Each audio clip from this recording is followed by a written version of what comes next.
Қазанда қызыл ірімшік жасауға кірістім.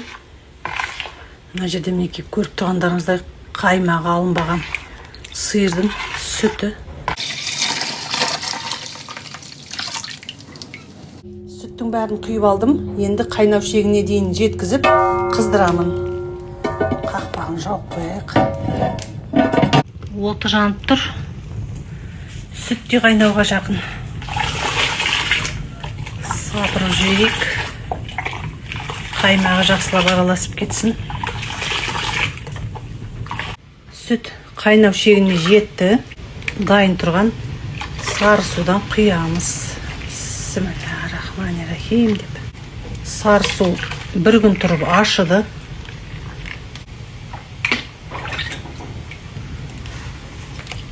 Қазір сүтіміз іріп, әдемі ірімшік түзіледі.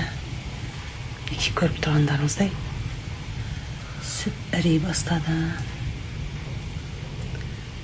Сүт іріп, су жасылдана бастағанда жаңағы сары суды құюды тоқтатамыз. Неке бізге қажетті ірімшік түзілді. Сары су құюды мен тоқтаттым. Енді орташа отта осы ақ ірімшік қызыл түске айналғанға дейін қайнатамыз. Қазанның астын әрі қарай қимен жағамыз.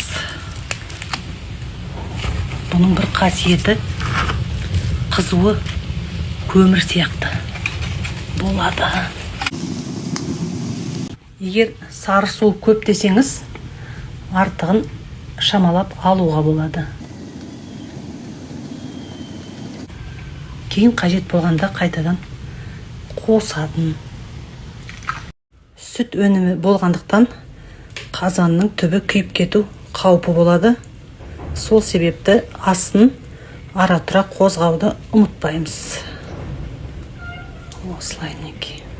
Газдағы отқа әзірлегеннен осындай қазанға құйып пісірген сары ірімшік тезірек дайын болады. Сондықтан егерде мүмкіндіктеріңіз болып жатса, даладағы қазанға қайнатыңыздар. Бұл қазанға мен 30 литр сиырдың қаймағы алынбаған сүтін құйдым. 2 сағат уақыт өтті. Ірімшіктің қазіргі күйі осындай. Жайлап сарғайып келе жатыр. Алла бұйыртса тағы бір 2 сағаттан кейін дайын болып қалады деген ойдамын. Бұл ірімшікті мен қант салмай пісіремін. Себебі ол өзі де тәтті болады. Бірақ жаңағыдай ұзақ сарғаяды. Егерде қант қосылса, тез процесс жүреді. Ірімшіктің қайнап тұрғанына 4 сағат болды. Тағы 1 сағаттай ұстаймын. Шамалы әрі қарай сарғайтқым келіп тұр. Негізі осы қалпында да ала беруге болады. Сары ірімшік болады.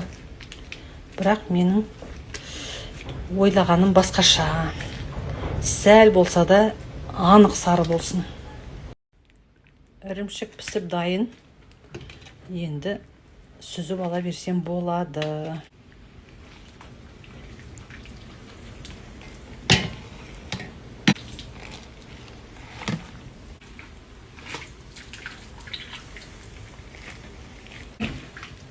Жегенде, жемегенде арманда ғой.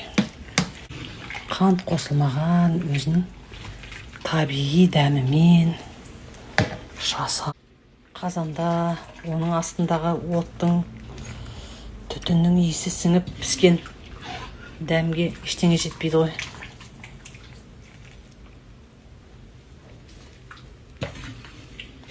Мынау түбінде қалған сары суды әрі қарай қайната берсе, ол қоюланып, сары су тәттісіне айналады.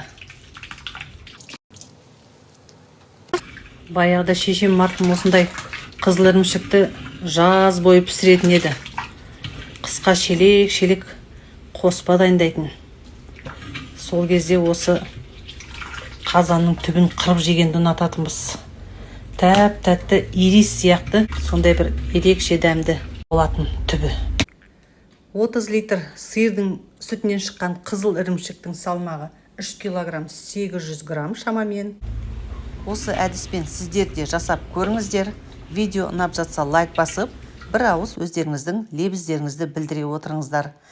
Каналым өте пайдалы, сондықтан тіркелмеген жандар болатын болса, міндетті түрде тіркеліп алыңыздар. Алда талай жақсы видеолар болады.